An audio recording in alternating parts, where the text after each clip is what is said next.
membahas tentang peran Dewan Perwakilan Daerah dalam meningkatkan ketahanan bangsa ini. Nanti akan disampaikan, sudah hadir di tengah-tengah kita Bapak Dr. Abdul Khalid SHI MSI. Beliau adalah anggota Dewan Perwakilan Daerah Republik Indonesia, satu dari 4 yang mewakili Provinsi Jawa Tengah. Oleh karena itu mohon kita manfaatkan waktu ini sebaik-baiknya, mumpung beliau ini tidak keliling, karena biasanya kalau ke daerah itu mesti keliling sampai Wonogiri dan sebagainya. Oleh karena itu untuk memanfaatkan, kami persilakan langsung Pak Abdul Khalid, dipersilakan. Bismillahirrahmanirrahim. Assalamualaikum warahmatullahi wabarakatuh. Bismillah, alhamdulillah, la hawla wa la quwwata illa billah. Allahumma sholli wa sallim ala sayyidina Muhammadin wa ala alihi wa sahbihi ajma'in. Yang kami hormati, kami muliakan seluruh jajaran kami, mulai dari Badan Nasional tadi Mas Doli bersama kita. Yang kami hormati Pak Dr. Mas Lipan, kan kami juga selalu kompleks majelis wilayah kami datang, para pengurus majelis daerah yang juga hadir lengkap tadi, luar biasa. Kemudian juga dari seluruh rekan-rekan, dan tadi banyak sekali tokoh senior yang hadir. Jadi saya hari ini kesini malah justru ingin dapat banyak masukan aja Pak Teguh, ingin dapat saran. Ada senior, ada Pak Teguh, ini juga senior saya kemana-mana banyak sekali. Ada tadi Pak Profesor insya Allah nih, Pak Dr. Umar ya, itu juga kami sering banyak bertemu dan saya adalah murid beliau di Unisula. Tentu ini menjadi sebuah kehormatan bagi kami. Jadi kalau tadi ditanya sama Mas Joko kira-kira bagaimana peran DPD, sebenarnya ya kolaborasi dan mendukung kami. Itu sederhananya sudah simpel. Tapi karena ini kami di Penjeman, nanti kami mohon izin sedikit menyampaikan beberapa hal terkait dengan DPD. Dan di bagian awal kami ingin kepada seluruh para senior di kami itu punya kantor DPD RI di Jalan Imam Bonjol nomor 185. Mungkin bagi ibu-ibu yang berarti bisa ingatnya kalau depannya ada toko terkenal Elisabeth ya maksudnya. Ya, kalau yang itu bisa gampang. Di sana itu ada ruangan Pak. Ada ruangan kapasitas 100 sampai 150 orang. Lengkap dengan fasilitasnya Pak, bisa digunakan kapan saja monggo. Kami mau acara, ada ruangan yang besar tadi, ada ruangan VIP-nya, ada ruangan meeting room kecil untuk 20 orang. Monggo digunakan karena ini sudah menjadi rumahnya kita semua warga Jateng. Tadi tinggal komunikasi, ini tim kami Mas Mukson juga banyak berkoordinasi. Mohon izin, Bapak sekalian, saya mungkin berdiri biar bisa melihat materi. Pertama Bu sekalian, kami di DPD ini konstruksi parlemennya itu sering disebut-sebut sebagai, kita boleh bergeser. Kalau sebelum reformasi unikameral, pendekatan sekarang mau bikameral, tapi nanti sebenarnya kita bahas trikameral karena ada MPR. Nah, parlemen itu adalah wajah depan sebuah bangsa. Jadi kalau hari ini banyak yang mengatakan parlemen kita itu agak kurang optimal karena memang model pengambilan keputusannya hari ini itu parlemen kita masih didominasi oleh sebuah sistem yang ternyata ini bagian dari sesuatu yang mungkin perlu dikaji. Ketika koalisi pemerintah mayoritas dan parlemen berbagian, sepertinya proses pengambilan keputusannya tidak terlalu tampak perdebatannya. Nah, karena itu kita mencoba ada dua sistem yang ingin didorong. Kalau semula hanya bertumpu satu kamar DPR, di level ini ada DPD, Dewan Perwakilan Daerah. Nah, konsepnya adalah ada double check. Jadi kalau keputusan hanya melalui satu kamar, kalau konteks DPR lebih dekat dengan perwakilan politik, maka biasanya sering kalau tidak panas, yang nuansa politiknya yang kuat. Karena itu diberi nuansa yang lain di daerah sebagai penyeimbangnya. Lanjut, cepat saja nanti. Ini pada awalnya memang banyak digunakan di negara federal, tapi sekarang itu sebagian besar tidak melihat federal maupun negara kesatuan menggunakan sistem bicameral, baik di Eropa maupun di Asia. Jadi tidak lagi menjadi bahwa dia adalah bicameral. Lanjut. Ini kelebihannya karena kalau dengan model perwakilan ini nanti unsurnya menjadi lengkap, tidak hanya politik, tetapi juga unsur daerah dan unsur golongan.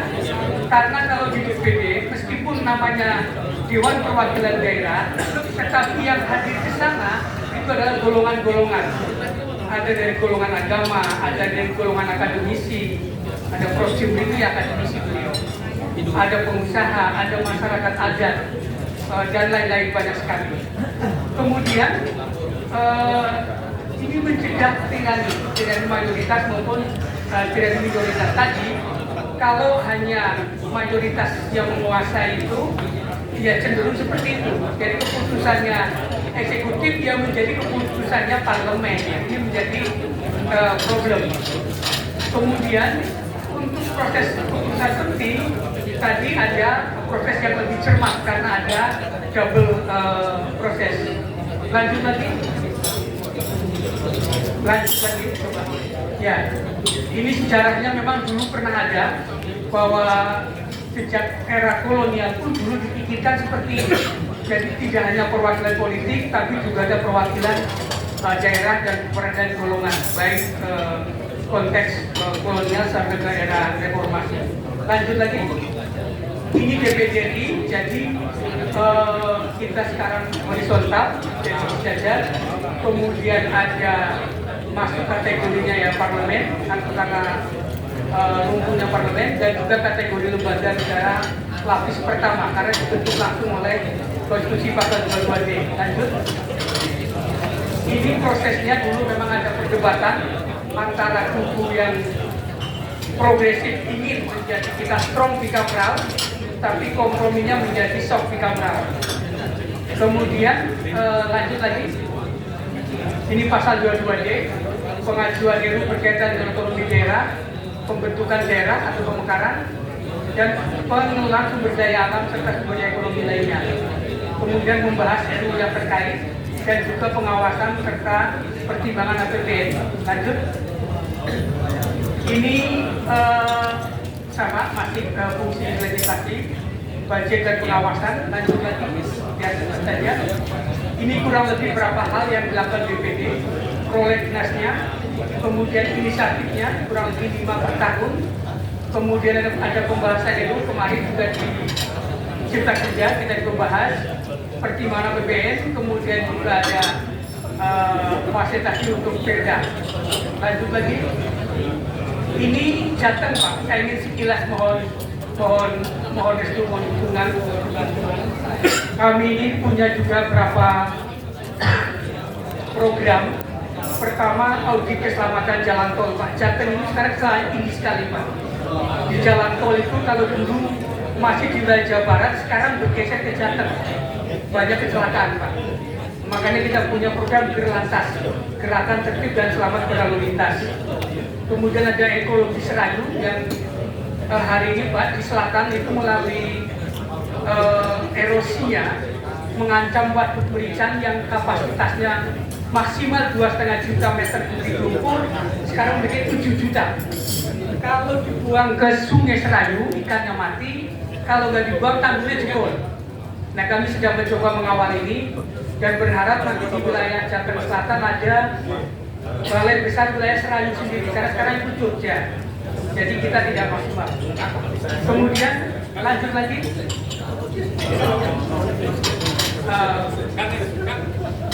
Ya, kemudian juga ada kita sedang mendorong coba ya tadi ya. Kita mendorong penguatan agrowisata dan agromaritim utara dan selatan.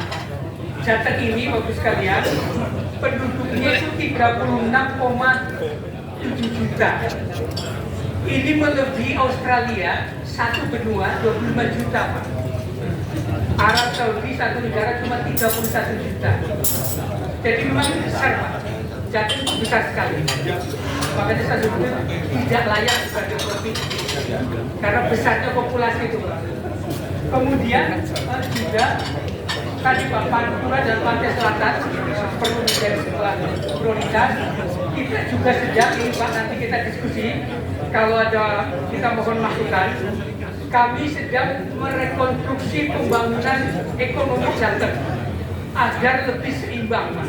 Karena hari ini yang tampak di data statistik itu masih dominan terlalu bertumpu ke utara. Simpul Timur, Solo Raya, dan Selatan, Kedung dan Banyumas tidak terlalu mendapat prioritas. Nah, kami ingin nanti ada keseimbangan, ada 3 poros ekonomi, Jateng Utara, Semarang, Jateng Timur, Solo Raya, Jateng Selatan, Purwokerto, Kedung dan Banyumas. Kalau 3 poros ini bisa lebih seimbang Jawa Tengah. Lanjut lagi, ini ke depan kita ingin ada semacam penataan keuangan, mulai dari kita ingin mengarah kepada dari soft bicameral menjadi strong bicameral, tapi dengan prinsip keseimbangan. Modelnya bukan Amerika, tapi Perancis. Nah, kemudian ada sinergitas, dan yang terakhir ini kita ingin memperkuat trikameral kita, karena kita itu punya 3 kamar, ada MPR, ada DPR, ada DPD. Tapi kamar ini saat ini itu belum terhubung. Nah, apa yang bisa menghubungkan? Mari kita lihat coba. Nah ini Pak, kita ini sudah hampir 10 tahun membahas soal ini. Kalau dulu Indonesia itu punya namanya GBHN, dan itu amanat Undang-Undang Dasar. Begitu masuk reformasi, ini di haluan negara itu dihilangkan. Akibatnya apa, Bapak Ibu sekalian? Memang ada RPJP, tapi itu menjadi sektor. Kita tidak jelas ke depan 25 tahun, 50 tahun seperti apa. Cina itu disebut negara yang paling berhasil untuk transformasi ekonominya. Kenapa? Karena dia sekarang sudah sampai tahap ke-14 dari 5 tahunannya. Kalau kita dulu ke Repelita, dia sudah 5 kali 14, 70 tahun konsisten membuat transformasi sehingga dia sukses. Nah, kita kembali ingin menunjukkan haluan negara. Bagaimana prosesnya nanti? Haluan negara ditetapkan oleh MPR, kemudian dituangkan di dalam APBN, itu nanti wilayahnya DPR, DPD, dan Presiden, kemudian dilaksanakan oleh Presiden dan juga dilaksanakan oleh daerah. Jadi nanti kita punya gambaran, misalnya hari ini pemerintah membuat kebijakan IKN. Nah, IKN itu di mana-mana itu butuh waktu berapa periode. Nah, kalau hanya tiba-tiba bisa jadi tidak berkesinambungan, ini menjadi sia-sia. Dan sebenarnya ini juga karena kita tidak punya sebuah haluan yang jelas. Mestinya kalau mau membangun IKN 5 tahun yang lalu, DKI nggak perlu punya MRT, nggak perlu dibangun kereta cepat, tidak perlu dibangun segala macam, karena mau dipindahkan ibu kotanya. Tapi karena kita berpikirnya tidak punya pemikiran yang long term itu, akhirnya sekarang tiba-tiba kita akan pindahkan ibu kota dengan segala konsekuensinya. Dan ini nanti kita ingin ada proses yang berkesinambungan.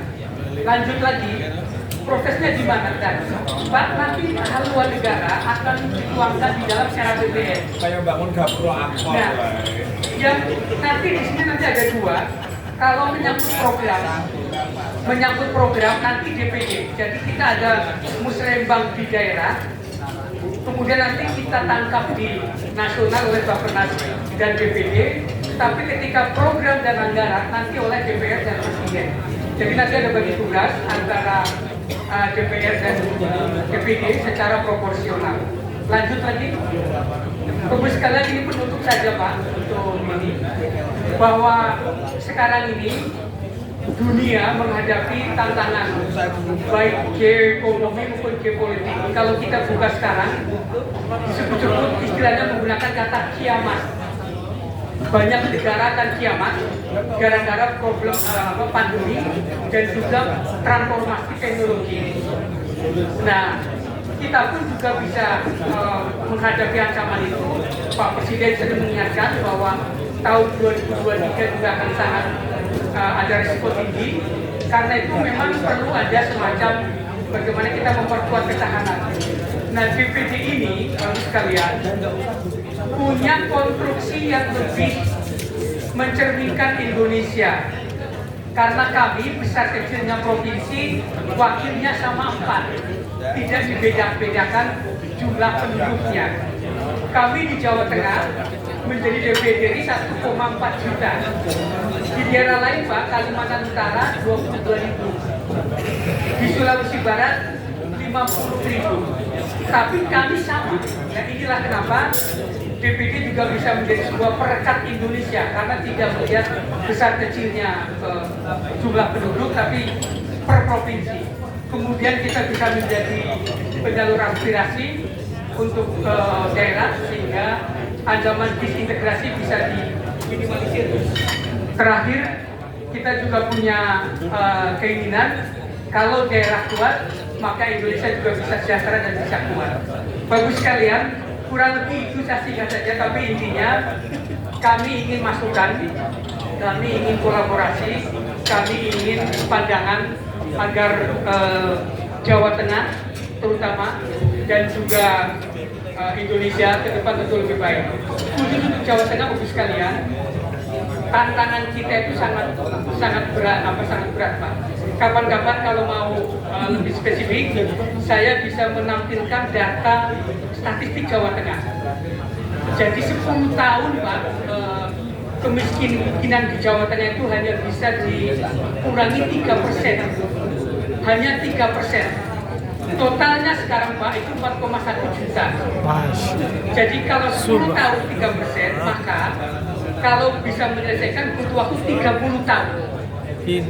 Jawa Tengah 30 tahun. Nah, kalau 30 tahun mengatasi kemiskinan, maka dipastikan akan menurun Pak. Cuma menurunnya adalah dari bapaknya ke anaknya dan bisa langsung ke cucunya juga. Karena 30 tahun. Ini tugas besar Pak untuk Jawa Tengah supaya kita bisa keluar dari ini. Dan itu pun Bapak sekalian, angka perhitungannya hanya 450.000 sebulan. Dianggap tidak miskin. Padahal 500.000 pun belum tentu sebenarnya itu sejahtera. Intinya ini masih banyak tugas untuk Jawa Tengah dan kami ingin masukkan saran dari kami untuk kami bisa bertugas dengan baik. Kurang lebih itu Mas Joko sebagai pengantar, saya ingin mendengarkan. Saya ingin minta saran dan masukan dari para senior, para guru besar, para profesor yang tentu akan menjadi sangat penting buat kami. Matur suwun, mangupat karsanten, sedulur ngapunten. Assalamualaikum warahmatullahi wabarakatuh. Waalaikumsalam. Baik, Bapak Ibu sekalian, teman-teman, ini masih ada waktu kurang lebih 10 menit untuk kita berdialog dengan Pak Abdul Wahid.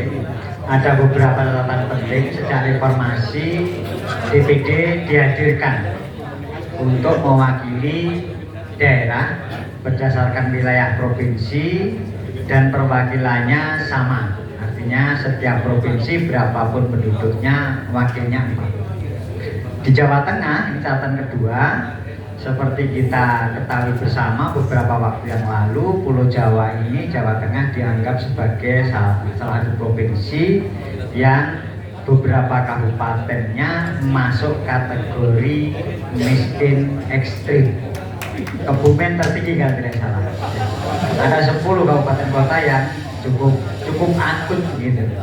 Ya, sudah. Nah, ini saya kira kita memberikan amanat gitu kepada Pak Abdul Qolik ini bagaimana DPD RI ini juga bisa berperan, karena kalau kita melihat di Senayan itu kayaknya kan legislatifnya seperti tidak ada gitu. Adanya eksekutif semua gitu. Jadi ini yang muncul.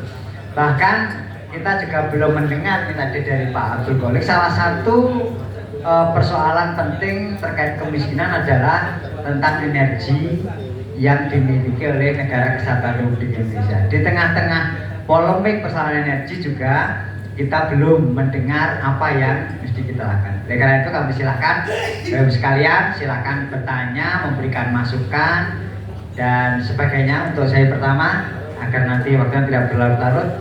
Sementara ini 4 dulu. Jadi dari sisi kanan 2 karena agak panjang ke belakang, tengah 1, kiri 1 dari Kohati. Oke, kanan ada 2. Satu lagi dari Porhati. Oh iya, kita mulai dari Porhati dulu ya. Karena tadi yang ngajak duluan, kita mulai dari sana.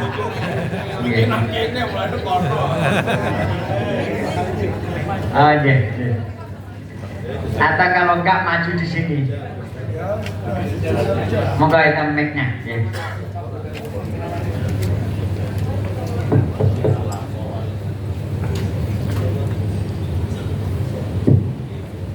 Bismillahirrahmanirrahim. Assalamualaikum warahmatullahi wabarakatuh. Terima kasih narasumber moderator dan seluruh audien pada siang hari ini. Langsung saja saya Eni Rahmawati, perwakilan dari Porhati Salatiga bersama tim kami di sana. Ini sekedar sharing ya, Pak Kholik. Nah, tanda yang ingin selalu saya tanyakan, terkadang kita itu rame heboh dengan hal-hal yang bersifat fisikly, hal-hal yang bersifat kulit luarnya, tapi terkadang di grup atau apa itu kita kurang begitu mensitalisasi substansi dari setiap permasalahan, selalu mencoba untuk solusi yang terbaik bagaimana. Nah, kemudian yang satu ingin saya tanyakan, peran apa yang menjadi kontribusi positif bagi kita, khususnya nanti bagaimana kita nanti istilahnya menyatukan ide-ide yang hadir pada siang hari ini, kita lebih fokus semuanya agar menjadikan kontribusi kami dalam membangun peradaban, karena semuanya itu bermuara dari peradaban. Kenapa? Nah, akhlak juga berhubungan dengan adab. Rasulullah diutus juga semuanya dengan akhlak yang berhubungan dengan adab. Nah itu loh, bagaimana kita bisa unggul, bagaimana kita bisa masalihul bersalah untuk kemaslahatan umat bersama kami, bersama Porhati dalam muslim kami ini, kita bisa maju ke depan. Nah, kemudian yang terakhir, masukkan saja bagaimana kita sama-sama bersinergi. Nah, kaum Adam, kaum Hawa, kami Porhati di sini dan nanti bisa menular di luar kami Jawa Tengah, bisa bagaimana kita mengedepankan grow mindset, bagaimana SDM kita tingkatkan dan meninggalkan hal-hal yang bersifat kulit luarnya dan mengambil substansi dari setiap permasalahan di lini apapun. Terima kasih dari kami, wakil dari Kota Salatiga 1234. Terima kasih dengan segala hormat atas sharingnya Kanda Kholik yang penuh semangat. Tetap semangat anywhere, anytime, and Eni Rahmawati. Wassalamualaikum warahmatullahi wabarakatuh. Terima kasih. Sekarang Porhati menguasai TikTok di Jawa Tengah. Yang tengah. Nanti terakhir dari Pak Saudara. Terima kasih. Assalamualaikum warahmatullahi wabarakatuh. Sebelumnya mohon maaf karena terlambat, macet Pak, biasa. Ya. Terima kasih. Jadi kami dari utusan Kabupaten Pati, Agus bersama Pak Jamroni. Pada kesempatan ini terima kasih bisa hadir di tengah-tengah kita bersama untuk ikut berkontribusi memberikan satu pemikiran bagaimana kami ke depan ini bisa lebih solid dan bisa memberikan kontribusinya secara nyata, baik itu di level legislatif, eksekutif maupun yudikatif. Tadi sudah kita cermati bersama tentang ada dua sistem pemerintahan yang tidak kita ajukan sebagai satu ide yang menarik di Kamera. Tetapi pada prinsipnya kita itu sudah bersepakat bersama untuk dengan 7 kunci pokok pemerintahan Indonesia yang sudah bersama-sama berjalan mulai Orde Baru sampai sekarang, yang tentu dari 7 kunci pokok ini ada fluktuasi masing-masing fungsi, di mana konsentrasi kita ada di 3 pembagian kekuasaan: eksekutif, legislatif, dan yudikatif. Tetapi hari ini kita melihat bahwa tiga kekuasaan ini tidak berimbang karena saking kuatnya eksekutif mengendalikan pemerintahan yang luar biasa, sementara fungsi balansnya itu tidak ada, balansnya tidak ada. Dari sisi yudikatif itu, mohon maaf, itu sudah terkooptasi oleh eksekutif, sehingga teman-teman yang di legislatif itu baik dari daerah maupun pusat itu kontribusinya untuk membuat negara ini lebih cerah dan lebih baik itu semakin tidak bersuara, apalagi di tingkat legislatif. Nah, oleh karena itu bagaimana sekarang ini teman-teman yang di legislatif itu baik di level daerah, provinsi maupun pusat itu tetap memberikan kontribusi yang real terhadap perubahan. Karena memang diperlukan sebuah keberanian. Hari ini negara kita itu tidak pada posisi baik-baik saja, tetapi sangat dangerous untuk kesatuan bangsa kita sebagai anak bangsa yang kita ikut prihatin. Nah, ini perlu ada formulasi teman-teman yang di legislatif untuk membangun sebuah desain peran keberanian. Kalau value-nya sudah cukup, semuanya sudah ada, tetapi keberanian hari ini kita tidak menemukan lagi tokoh-tokoh zaman dulu yang sudah duduk di legislasi dengan lantang untuk menyuarakan perubahan. Yang tentu kita tahu tidak harus kontradiktif begitu, tetapi fakta di lapangan teman-teman ini kan, mohon maaf, perlu ditingkatkan keberaniannya menurut saya, nyalinya menurut saya. Disinilah bagaimana kekompakan teman-teman kami yang ada di lembaga ini untuk bersatu. Ini yang pertama Pak, nanti kita diskusi. Kemudian yang di yudikatif, juga begitu. Kodifikasi hukumnya itu sudah jelas semua. Tetapi ini moral force-nya kita ini yang ada di yudikatif ini yang sampai hari ini perlu dipertanyakan. Nah, oleh karena itu bagaimana dua hal ini, dua lembaga pembagian kekuasaan ini, kalau dulu kita kan bicara teorinya Montesquieu Pak, tiga ini bisa berperan dengan baik. Dan yang terakhir yang berkaitan dengan peningkatan kemiskinan, bagaimana teman-teman kami yang memiliki policy dan akses di dalam peningkatan UMKM di daerah. Ini ada formulasi khusus tentunya yang kita mohonkan dari diskusi ini untuk membantu masyarakat di level bawah yang ternyata mereka banyak terjebak kepada persoalan-persoalan yang sifatnya itu perbankan secara konvensional. Nah, ini harus ada formulasi baik itu dari sisi kesempatan untuk penjualan produk mereka dan berkaitan dengan pembiayaan usaha.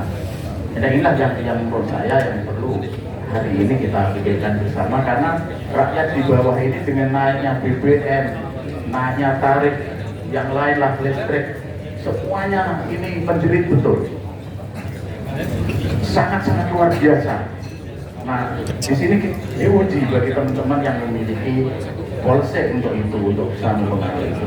Saya kira terima kasih, dan saya kira terima kasih untuk Pak Sulit, dan tepuk tangan untuk Bapak semua yang di depan. Mudah-mudahan bisa berkontribusi. Terima kasih. Assalamualaikum warahmatullahi wabarakatuh. Waalaikumsalam warahmatullahi wabarakatuh. Monggo dari sisi kanan ada dua, masing-masing 2 menit.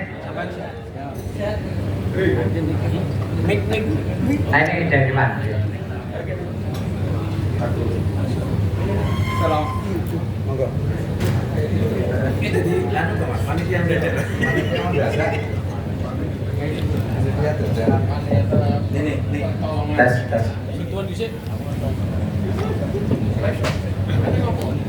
Baik, assalamualaikum warahmatullahi wabarakatuh.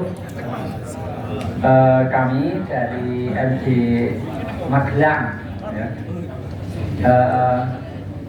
Saya hanya mungkin agak mengulas ke belakang. Saat ini itu, mohon maaf, DPD itu kayaknya nggak banyak dikenal, apalagi di generasi muda dan masyarakat. Di era viral sekarang aja malah hampir banyak yang tidak tahu. Namun ketika tadi Bapak mengatakan kepingin punya cita-cita, punya harapan, kepingin membuat sebatang GBHN, itu kan kayaknya setback mungkin karena sekarang kan posisi dalam sebuah sistem pemerintahan kan sekarang seperti yang disampaikan Bapak tadi. Nah, dulu posisi MPR memang punya peran banyak, mungkin juga termasuk di dalamnya ada DPD yang ketika dia berpendapat atau memiliki sebuah ide itu akan banyak diekspos di era sebelum reformasi. Dan terus terang, reformasi itu sedikit banyak saya sendiri saat itu juga ikut-ikut digebuki polisi untuk ngidungi Pak Harto itu. Nah, ya, itu. Jadi apakah tidak basa-basi ketika tadi Mas atau Bapak itu mengatakan ingin punya peran lebih untuk dalam pemerintahan, kebijakan pemerintahan saat ini dan akan datang itu. Kemudian ya Pak, itu poin aja Pak, mungkin mengingatkan saja. Terima kasih. Assalamualaikum warahmatullahi wabarakatuh. Waalaikumsalam. Terakhir Mas Ali. Assalamualaikum warahmatullahi wabarakatuh. Waalaikumsalam. Langsung pertanyaan yang beliau hafal banget tentang pedesaan ya. Tadi ketika bicara tentang Jawa Tengah membangun segitiga emas perekonomian, pertanyaan saya begini, itu selalu berkisar pada persoalan atas, padahal persoalan bawah adalah desa. Pertanyaan saya begini, yang pertama, desa yang kita mayoritas itu sebetulnya mau nggak mau jadi sumber gerakan ekonomi. Nah, desa ini sebetulnya lebih dekat kepada panjenengan DPD atau DPR. Karena kalau DPR itu mesti kebijakan politik, kalau DPD mesti otonomi. Pertanyaan saya di situ, saya berharap DPD yang bisa merebut, karena kalau DPR pasti urusannya politik. Kemudian yang kedua, mungkin saya sudah kasihan pada pelaku-pelaku desa gitu, dengan orang yang itu belum pernah tahu juga dana desa yang kemarin, yang tahun ini sangat diharapkan oleh desa ternyata difokus ya, direfocusing ya, 40%. Kemarin ada musrenbang juga seperti mimpi Mas. Tiwas dicantumkan ini kayak direfocusing meneh untuk tombol BBM ini juga. Bisa-bisa tidak hanya 40%, mungkin malah 75%. Nah ini kan ngapain kalau diturunkan ke desa hanya untuk pamer. Kemudian yang 3 titip aja Mas Oleh. Kebetulan saya juga pelaku BUMDes, Ketua Paguyuban BUMDes Kabupaten Grobogan juga. Tolong bantu kami untuk undang-undang atau PP atau apa istilahnya itu biar tidak banci.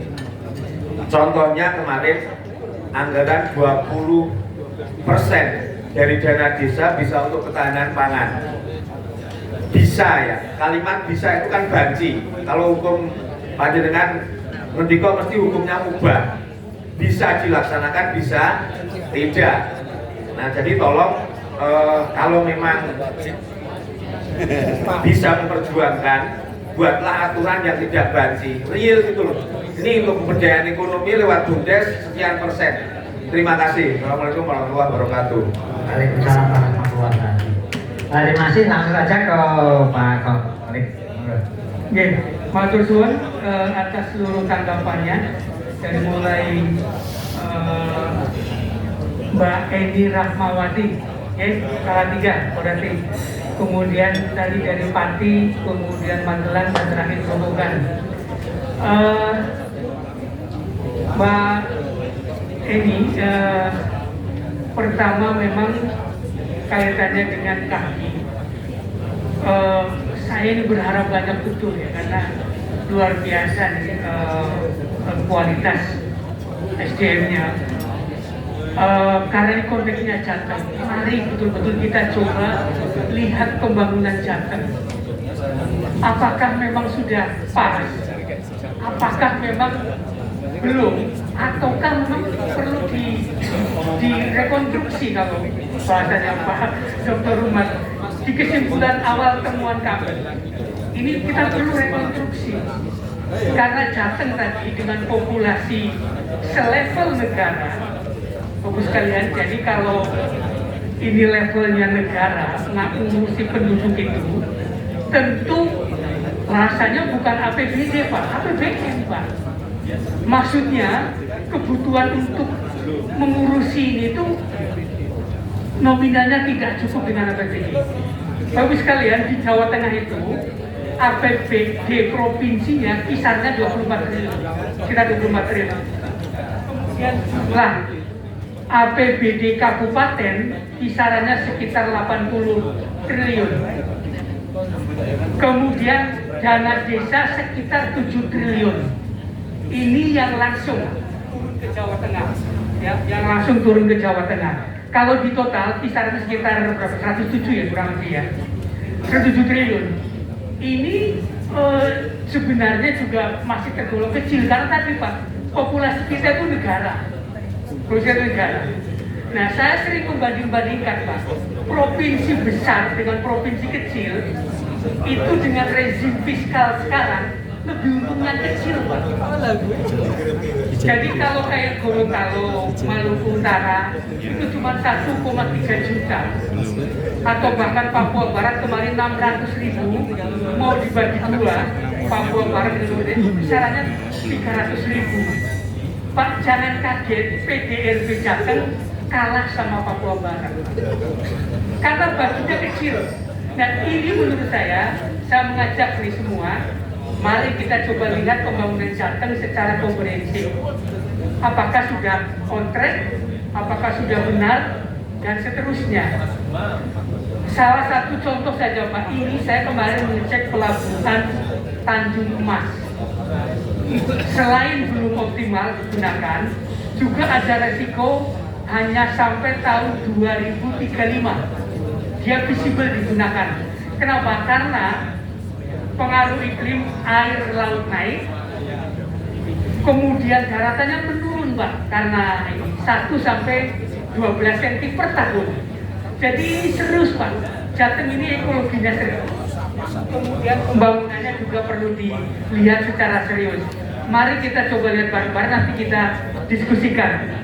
Begitu ya Mbak, soal SDM saya kira sudah sangat ini. Yang berikutnya dari Pati tadi ya, kalau namanya belum disebut tadi. Ya, Pati itu bicara soal problem ketatanegaraan kita. Ini memang tadi kalau Pak Doli menyebutkan Pancasila diuraikan sedemikian rupa, memang kita sering berdebat soal sila keempat dan sila kelima itu, Pak.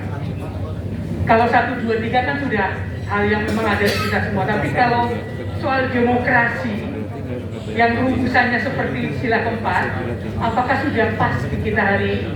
Karena rezim elektoral itu kemudian mengakibatkan orang banyak bicara soal oligarki yang menjadi penentunya. Dan hari ini kalau kita buka soal data penguasaan aset, ya bisa jadi di bawah 15% yang menguasai sebagian besar aset. Artinya memang ini sila kelima masih jauh, Pak, dari ini. Nah, problemnya tadi di sistem ketatanegaraan kita, kalau tadi disampaikan dominasi eksekutif terus terjadi, memang sistem presidensialisme itu kalau berjalan itu tipis-tipis bisa bergeser ke otoritarianisme. Ini kalau misalnya hari ini begitu partai pemerintah dominan sampai 80%, ya sudah seperti tidak ada dialog lagi prosesnya. Nah ini menjadi soal untuk diluruskan. Nah karena itu tadi Pak, ini sekaligus menjawab yang dari Magelang, apa mungkin haluan negara. Nah ini bagus sekalian, pengalaman negara lain sukses transformasi karena model semacam haluan negara tadi. Cina, Vietnam bahkan sekarang sudah mulai mau menyalip kita, Vietnam. Nah, kalau tidak ada itu, ya tadi satu sama lain tidak saling connect. Saya itu kalau datang ke kabupaten kota, misalnya kemarin kita soal Serayu, yang 6 kabupaten itu, masing-masing itu tidak ada yang ngurusi, Pak.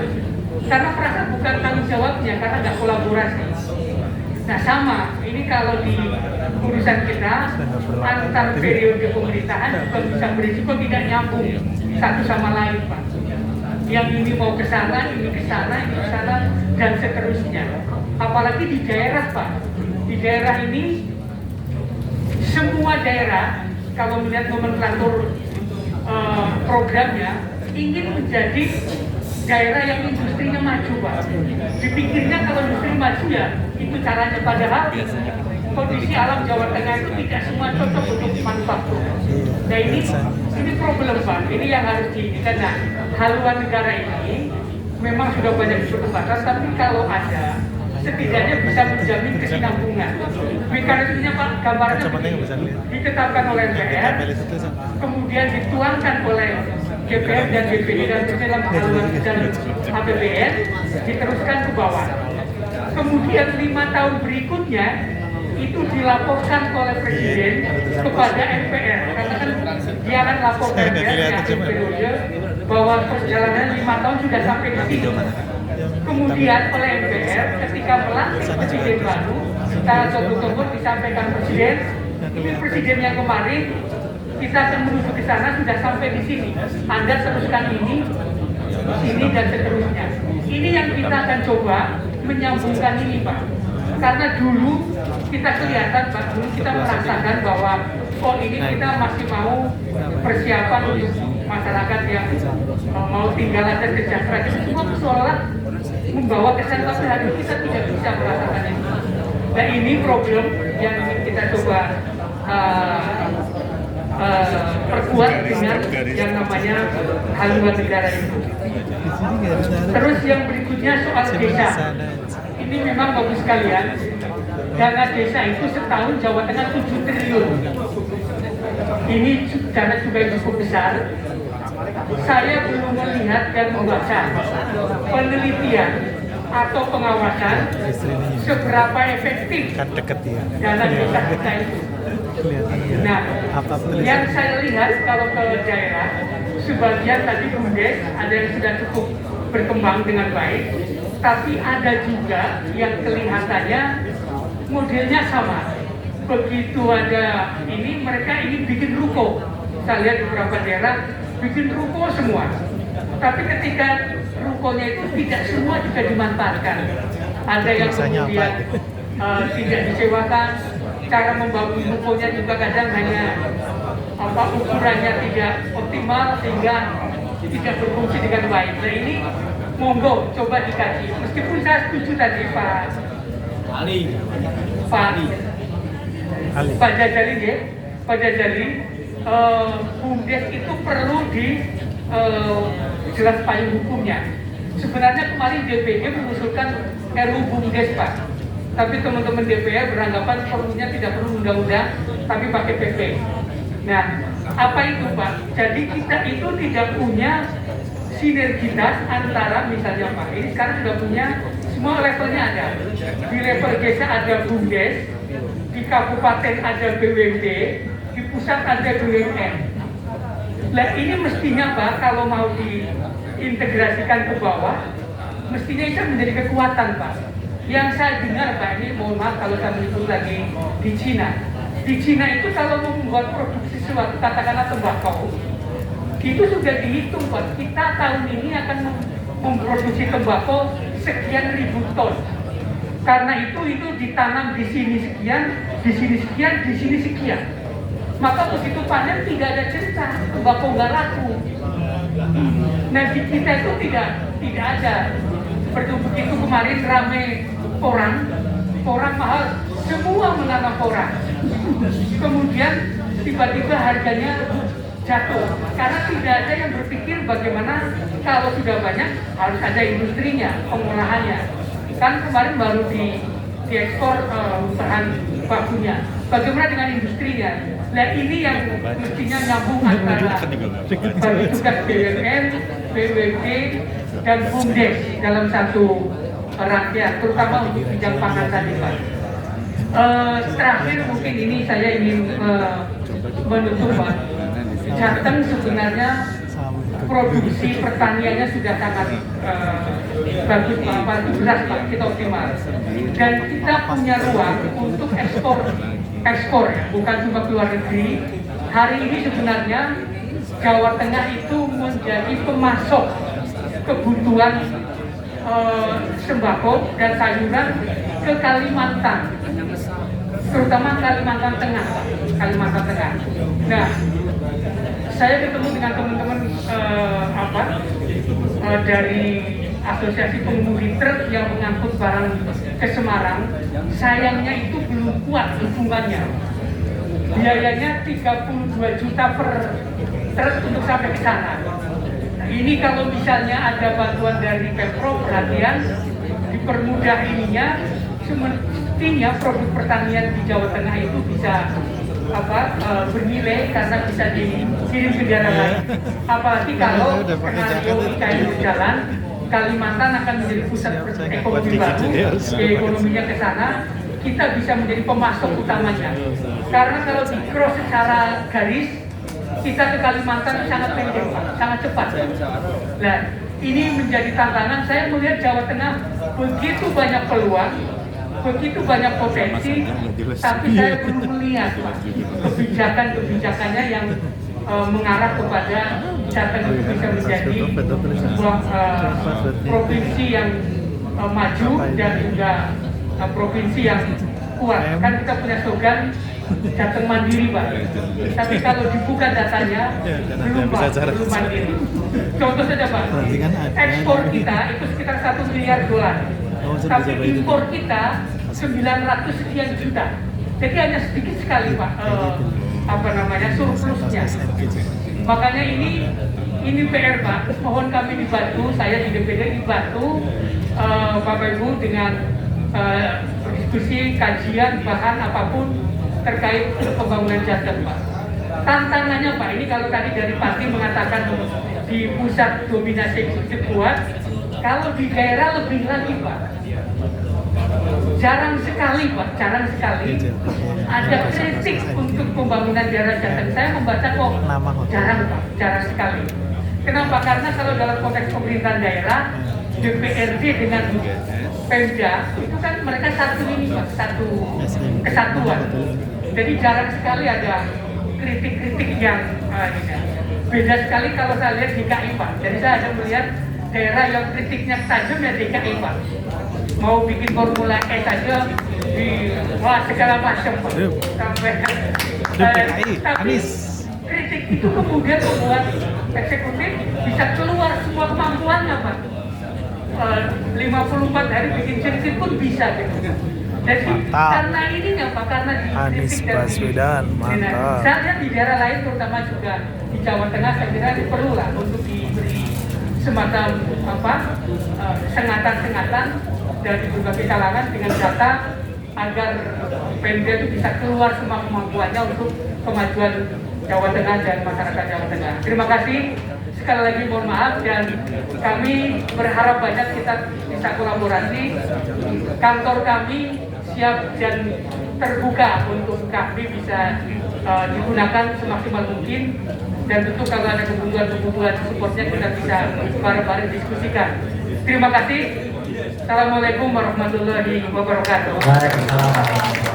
Terima kasih Pak Boleh, sekalian teman sekalian, ada beberapa catatan penting saya kira agar kami ini bisa berperan secara aktif karena kita punya kebiasaan ketika kumpul itu berani berbicara rasa-rasan gitu ketika diberi kesempatan melakukan tindakan apa ya tidak ada tindakan apa-apa. Mimpi MPR untuk haluan negara itu kan sudah lama, tapi ya tinggal mimpi saja sampai sekarang gitu. Artinya diberi kepercayaan oleh masyarakat 5 tahun, ya nunggu 5 tahun berikutnya, begitulah ini yang terjadi. Yang kedua, nanti lama-lama di Undang-Undang Pemilu tidak perlu lagi kampanye karena programnya sudah tercantum di haluan itu 5 tahun sebelumnya atau 10 tahun sebelumnya. Jadi ini juga jadi persoalan penting. Tapi sekalian jangan hormati, seperti disampaikan tadi dari pagi di program-program saat ini kondisi eksekutif, legislatif, dan yudikatif tidak dalam keadaan baik-baik saja.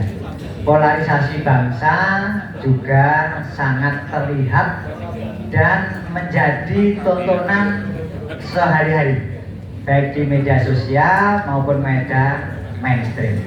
Saya kira nanti sesi berikutnya juga ada Bang Zulfikar nanti bisa dipertajam.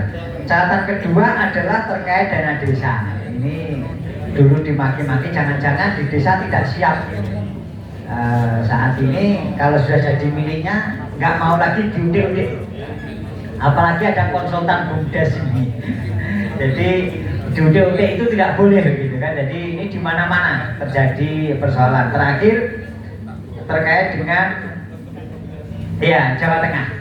Saya kira Jawa Tengah dengan penduduk hampir 40 juta lebih dengan kondisi tadi beberapa daerah kemiskinan, saya kira juga perlu kontribusi pemikiran kita yang sistematis dan konstruktif lah, karena jadi keadaannya juga sama, tidak dalam keadaan baik-baik saja. Terakhir sebelum kita istirahat, keadilan itu memang mahal. Dan sekarang yang menjadi komoditas di media sosial itu rasa ketakutan tetapi bukan rasa keadilan. Terima kasih. Salam beristirahat. Kita masuk kembali karena sudah lebih dari 20 menit. Nanti kita masuk jam 13.20 menit. Silahkan istirahat, makan, dan sholat. Assalamualaikum warahmatullahi wabarakatuh.